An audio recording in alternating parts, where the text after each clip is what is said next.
भाई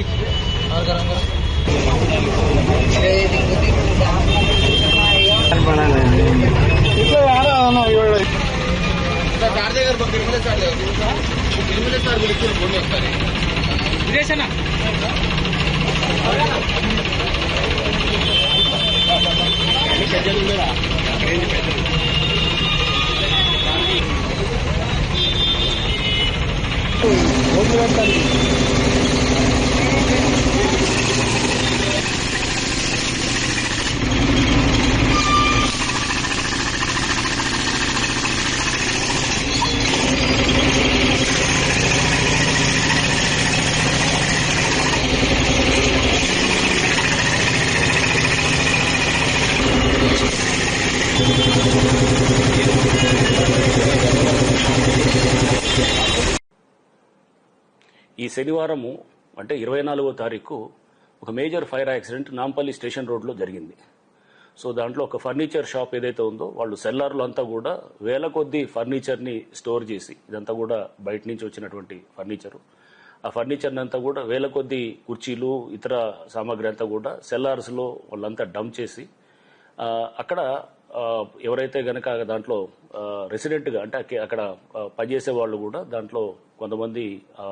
అక్కడ ఎవరైతే నివాసంగా ఉండేవాళ్ళు అక్కడ ఫైర్ యాక్సిడెంట్ జరగటం, ఆ ఫైర్ యాక్సిడెంట్ తోటి మొత్తం వాళ్ళకి బయటకు వచ్చే పరిస్థితి లేకుండా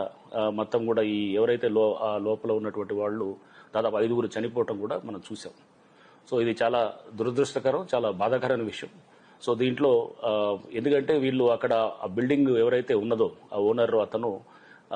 అతను మొత్తం పూర్తిగా అన్ని ఫైర్ సేఫ్టీ నామ్స్కి వైలేట్ చేస్తూ అక్కడ ఇన్ఫ్లేమబుల్ మెటీరియల్ అంటే వెంటనే అది మన మంటలు వ్యాప్తి చేయడానికి ఉండేటువంటి మెటీరియల్ అంతా కూడా అక్కడ డంప్ చేయటం, అక్కడ ఈ కుర్చీలో అవన్నీ దాంట్లో ఉండేటువంటి ఆ ఫోమ్ స్పాంజ్ ఏదైతే ఉంటుందో అది అంటుకోవటం తోటి ఆ ఫైర్ కంట్రోల్ చేయడం కూడా చాలా కష్టతరమైంది. ఫైర్ డిపార్ట్మెంట్ వాళ్ళు, పోలీసు, హైడ్రా ఇట్లా ఎంతమంది అందరూ రెవెన్యూ డిపార్ట్మెంటు, జిహెచ్ఎంసీ అందరూ కూడా దీంట్లో భాగస్వాములై ట్రై చేశారు కానీ బట్ దాంట్లో మనం దురదృష్టవశాత్తు 5గురు చనిపోవటం కూడా జరిగింది. ఈ నేపథ్యంలో ఇప్పుడు హైడ్రా అండ్ అట్లానే GHMC and fire department, electricity department ఇంకా ఇట్లా అందరూ కూడా ఇంకా రెవెన్యూ డిపార్ట్మెంటు అందరం కూడా దీంట్లో ఈ ఇన్సిడెంట్ దీని మీద